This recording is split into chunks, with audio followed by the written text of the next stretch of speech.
How to upload in Studypool.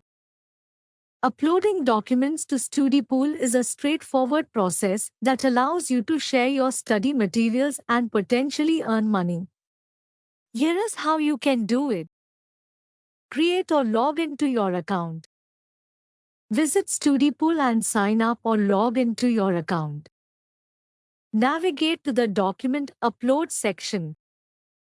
Go to the Sell Documents page. Prepare your document. Ensure your document is in PDF format. Upload the document. Click on the Upload Document button. Browse and select the file from your device.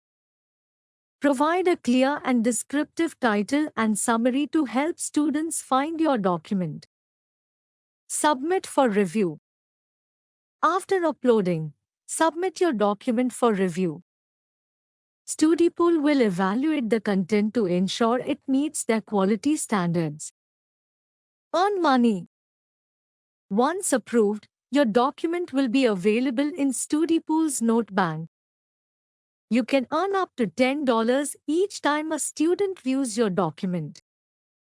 Thanks for watching.